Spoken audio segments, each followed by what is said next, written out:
to another episode of Pardon the Distraction. I'm one of your hosts, DJBluePDX, here with, of course, my co-hosts, none other than the Lost Drake. Hello. This is going to be one of the fastest podcasts we've ever done because Drake's got things he has to do and appointments he has to be at. I actually have an appointment I have to be at. So we're going to talk about a few very specific things. First of all, this is about to be a super spoiler episode. So if you have not seen the first episode of She-Hulk, or you have not seen the first episode of the new Game of Thrones prequel, I'm just warning you now, we're about to discuss this shit. Yes. Yeah, cool stuff. But otherwise, here we go. Yes. Just you've been warned. Yes. And also too, we're going to talk about these two shows. We got about 30-ish minutes, so this one will be a little bit shorter than usual. But I will say this, guys, this episode is going to be cram-packed with a lot of spoilers. And this week has just been crazy. So again, I just want to say, sorry, this one's a little bit shorter. There is a lot going on this week. I am in a cooking competition with Unleash the Feast, going up as the reigning champion. And I'm going to be trying to win that bad boy and get 2 belts. So I'm walking around like a WWE wrestler, and I can brag about it. But if I win it, hopefully they have me back again. And there's going to be some stuff in the future that we'll talk about in a later date. But tomorrow, as a lot of you guys know, and I'm just going to touch on this super quick before we jump into it, which I don't know if you heard about this, DJ, but there was a giant leak on Saturday afternoon. It was data mined that Destiny and Fortnite are having a massive crossover. I heard about this. And on top of it, tomorrow at 9 a.m. Pacific Standard, which I will be streaming it as well, there's going to be a Destiny premiere, and they're going to probably most likely be showing off the next expansion, a bunch of new stuff. The new season goes live right after. And I am also at 5 a.m. tomorrow morning, which is crazy. 5 a.m. I'm actually working with another company, and I'm going to be showing a brand new game that none of you guys have ever seen. Oh, that's going to be rad. And I will just say it's a hybrid between Warframe, Destiny, Outriders, and Borderlands. And it's all in Unreal 5. It is insane. It looks so good, and I cannot wait to show you guys tomorrow. So I'm going to be live streaming that at 5 a.m., ending, dropping my wife off at the airport, coming back, going live again, doing the Destiny showcase, ending stream, then doing a cooking stream for 3 hours, then ending, and then going back to the grind of Destiny until who God knows when. So, yes, that's also why this is going to be much shorter. So, She-Hulk. DJ. Yeah, all right. Let's go ahead and start off with the basics of I was thoroughly and completely fucking wrong. Again, Marvel and Disney have knocked it out of the park with this show. You remember my podcast before when I said, listen, I'm not sure I'm going to be a big fan of this. I wasn't really interested in the comics. No, this is hilarious. The way that they have managed to integrate, and of course, Mark Ruffalo is also incredible. But the writers captured that almost sibling rivalry, despite the fact they're cousins. They explained it, how she got the blood in her system very quickly, very strategically, and because it was very minimal exposure, like she does some Deadpool things, which are great. But she's not in it for the power. She's not in it for the she's not in it for the power. She's not in it for the joy. She's in it because she doesn't have a choice, and she wants to be a lawyer. She wants to be a damn good lawyer.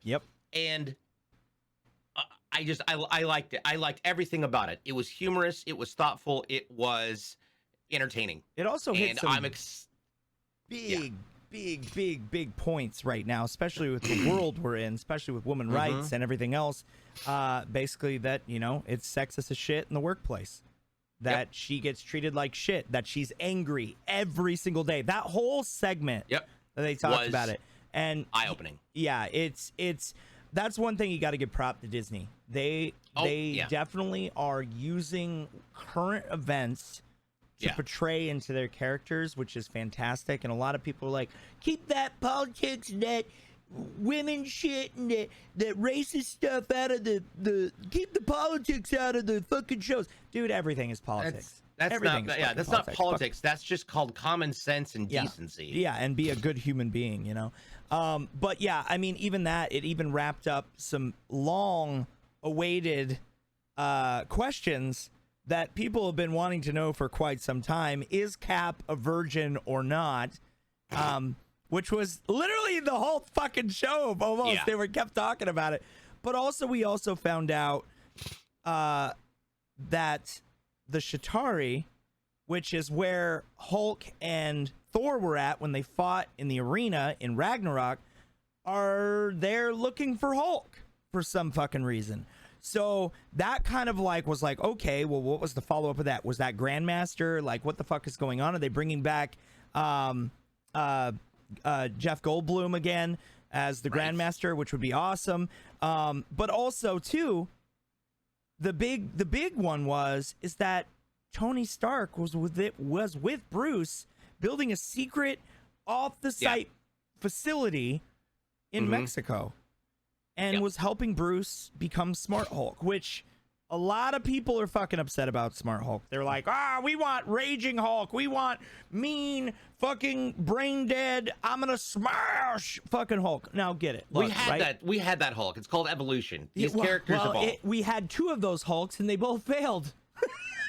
and they were not good. Now the evolution of Hulk has always been a fucking weird thing, right? We're never going to get a solo Hulk movie. So they've been, dropping him in as much as they can and getting away with it because of the rights exchange and all that other bullshit, right?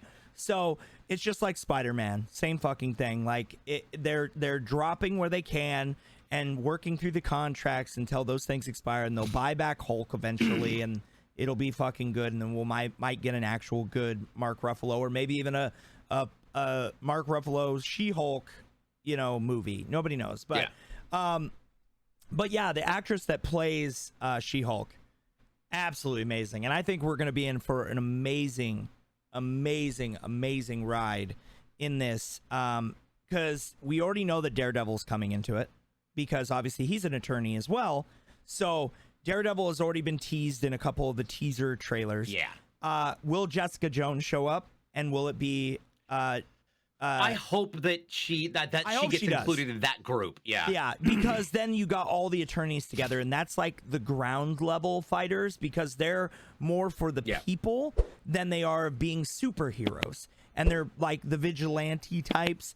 But I mean, I think we're gonna get a lot of like balancing from She-Hulk, like balancing between being a lawyer and a hero. So that it's going to be really good. So yeah, I mean, first episode, I would give it a 9.5 out of 10. The only reason why I don't give it a perfect 10 is because I would just say that it was a lot of introduction.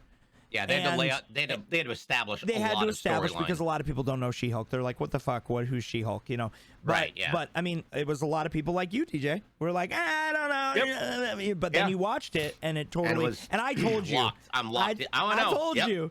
I told you. I don't want to say I told you so, but I did. I knew you were gonna like this one. It's worth it. It was worth the day I told you so. It was great. Yeah, it was really good. But I would definitely give it a 9.5. I think it's still got some kinks to work out with the character development, but I think over time, by the time we're done with this series, we're gonna have some interesting stuff to talk about. And the next big movie after this is Wakanda Forever. So we're coming to the end of phase 4, and something big's gonna be happening soon. So whether they tease it in She-Hulk or whatever, I don't know. We'll see the groundwork being laid out in these Marvel shows, I believe. In fact, I think we've probably already seen some of the groundwork that is going into this. King the Conqueror is going to be the big baddie. Yeah. Well, at least that's who we think anyway, until they announce Galactus and the Fantastic Four. Yeah. Which it will happen eventually, hopefully. Thank you, God. I really hope so. Right. All right, so go ahead. Yeah, I'm totally down. The next thing we would definitely want to talk about is the most incredible opening for a show that everybody has been kind of been on the edge of, all right, is this going to work out or is this not? It was delayed because of the pandemic. There was so many different issues. They almost canceled it, and then they came back, pulled it together, and got it going. And we're talking about Game of Thrones House of Dragons. It is a a prequel that takes place 172 years before Daenerys Targaryen is born. So this is old, and I want to point out a couple things that I thought was really amazing. First of all, the actress Millie Alcock she's who plays Rhaenyra. Yep. Absolutely amazing, and she does a great job of being reserved, but also still showing that she's a kid. They did a great job with the direction there. The one role that I thought was incredible was Doctor Who's very own Matt Smith. Yeah. Plays Daemon Targaryen, who's an absolute psychopath. This guy is a sociopath, like to no end. And I love the fact that he is such a great actor that he can make me hate him. Yep. And I absolutely hate his character, which means he's doing his job right. We saw representations of House Baratheon, House Stark, all the different houses that were part, from the Vale, and the talking about the surge of the pirates. We saw two dragons. Well, technically three if you count the skull. Can I just point out, even though I will say that Smaug was an incredibly well done dragon. Yeah. I have never seen such immaculate and pristine the best dragons in imagery cinematography for dragons ever done. Even Harry Potter's weren't as. I think the only other dragon incredible as this. Yeah, the only other dragon that I think that even compared, and it's actually an old movie, and a lot of people, Reign of Fire. Remember Reign of Fire? Oh shit! I haven't thought about that. Matthew McConaughey and Christian Bale. That dragon was probably the most realistic looking dragon up until they showed the dragons in Game of Thrones. Drogon, when he came on, when Drogon's full size and he was just like burning everything in the very first Game of Thrones, and now we're getting these different variants. I mean, literally, they're so different. The one looked like a Norwegian Ridgeback, and I was like, oh, God. Yeah. Dude, like the red one at the end with... Gorgeous. Dude, it had like those fins coming off the back, almost like aquatic, almost. Yeah. Very interesting. And I loved how they kind of dived into, when he was passing it down to his heir, and he's like, it is a myth that we... are born of dragonfire. We should not control this power, but we have to contain this knowledge and make everybody think that is the case. And because I mean, otherwise we are just men like everyone else, which is really crazy that they fucking just dropped that right at the bat. And then the wife scene, holy shit. Okay, that was rough to experience and rough to watch. But again, it's not like they have. It's not. Well, granted, this is a completely different world. This is not Earth based. Yeah. But the procedure for a cesarean section is not a. It's not a thing that you can do without proper surgical equipment. Yeah. And that was the worst awful. part about it was, to have the child die as well. Die anyways. Well, I mean, they're all of incest, and she lost every baby before that except the daughter. Yeah. So it's because that's how they kept the bloodlines pure. They basically slept. I think that's his sister, actually. I believe. That's terrifyingly awkward. Yeah, I think that was actually his sister.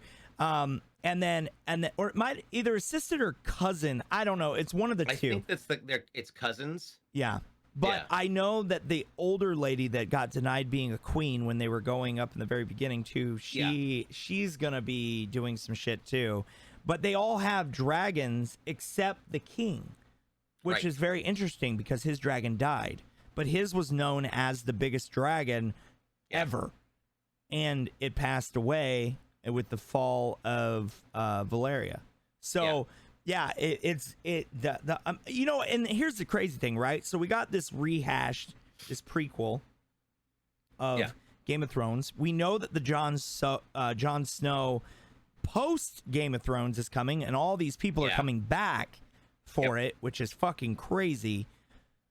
And they're all going to be older, and they're all going to be all this winter coming shit is over, like, Yeah. where are they going to take the story? Like, what? Like, because obviously Drogon flies off. Yeah. Yeah. And I will say this. I'm playing with my dongle. Yep. Nobody. Yes, you were. Tolkien did a great job of weaving an extremely advanced and thorough You just establishment mix Lord of the Rings and Game of Thrones. establishment of Middle Earth into Middle-earth. a Okay, novel gotcha. into a novel that was comprehensive but had backstory about so many different races and so many different Yep. wars and so many different things that were told over time in fact a lot of the adventures were separated. Yep. George Martin has done an impeccable job of being able to take what is an exceedingly in-depth and widespread series of stories that happen across a land and far away from each other throughout time similarly, but has done so in a way that is translatable Yep. to television. Yep. Which, you think about this, you got you've got 80 hours. You got 10 8-hour episodes for at least for Game of Thrones. That was, Game of Thrones happened. Had you had that much time in Lord of the Rings, if they had done it in 10 1-hour episodes, they would have been able to have gone so much deeper into the books. And so I'm really glad that they're taking this and doing this. I like this format so much better because you're not stuck in a theater for 3+ hours. Yep. And you're able to sit there and watch it in groups and in increments and to be continueds and all that jazz. Whereas like anybody who's ever done the Lord of the Rings, the extended editions, Yep. That's 4 hours per fucking film. It's 12 hours. That's an entire fucking day of snow days. I mean, you're literally just sitting there, just like fuck. Yeah. I think even too, like I talked to Nay about this too. I don't even think she even watched the prequel films. She like the Hobbit films. I don't even think she watched them. She's like, they were just too fucking long. And I'm like, oh, because like the Hobbit is, in my opinion, is way better than the Lord of the Rings series. But the way that they did it, because it was so gapped out, it was kind of weird. But I think here's the weird thing, right? So you got to remember, like George R.R. Martin also wrote the story for one of the biggest video games in history, Elden Ring. Yeah. And he's also working on other games, and he's working on other stuff. And so, he's an incredibly talented storyteller. Everybody gives him shit because, his books take for fucking ever to come out. And I'm one of those people too. I judge them sometimes. I'm like, but you got to think, creative minds, like sometimes you get writer's block. Sometimes you're doing too many projects and you're like, well, I'm talking about Game of Thrones, but now all of a sudden I'm making Elden Ring and now I'm doing this story and I'm doing this movie, and it's a lot. Yeah. It's a lot. So you never mess with the creative process. You just got to let things go. And I will say that I'm writing the film that James and I are writing. There are times where we go for a couple of weeks without writing because I get stuck. And I wait and I let it leave my mind. So when I come back to it with fresh eyes, all of a sudden it just starts coming out again. But the original script that I wrote is so different from the script that we have now. Because we would go back and talk about it and look at it and read through it again together and be like, all right, I don't like this. This is not quite where we want it to be.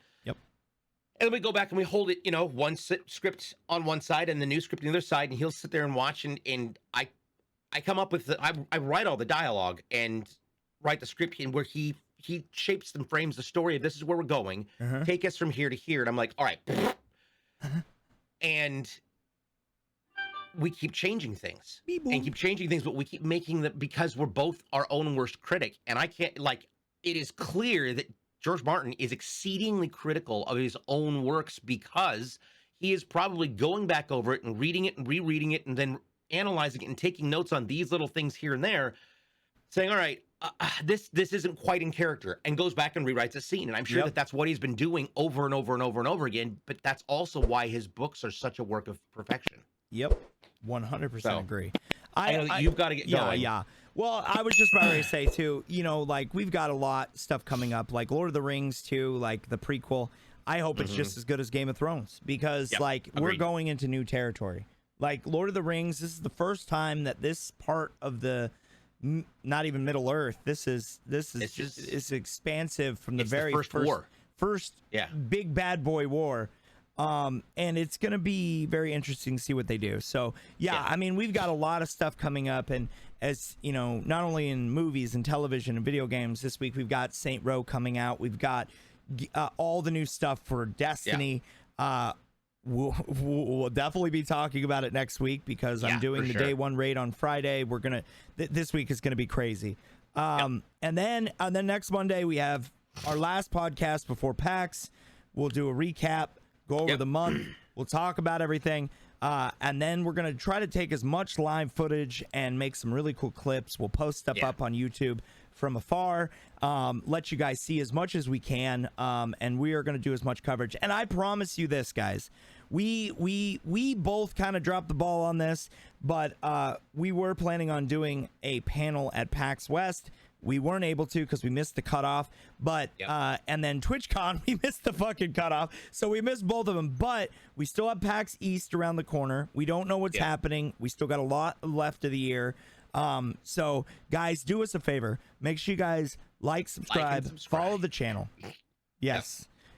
Make sure you guys watch all of our videos all the way through. Share them with your friends. Share them on Twitter. Share them on Instagram. Share them on Facebook. Wherever the fuck you watch content, right?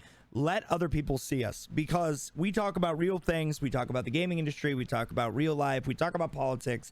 We talk about fucking everything. So literally we cater to everyone. And if anybody says we don't, then fuck them.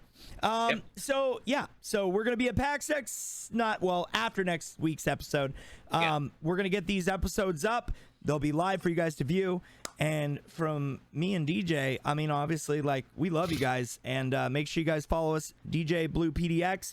I'm the Lost Drake on all platforms. DJ is going to be going live on TikTok, doing his live DJ sets. He's work in progress, and he's crushing it over there. So make sure you guys go show him all the love. 142,000 views on his first TikTok. Fucking awesome. Crushing it. So, yes, make sure you guys show him love so you guys get some music. You can jam around the kitchen while you're doing stuff, you know? So, but from all of us here at Pardon the D, we fucking love you. Peace out. Later.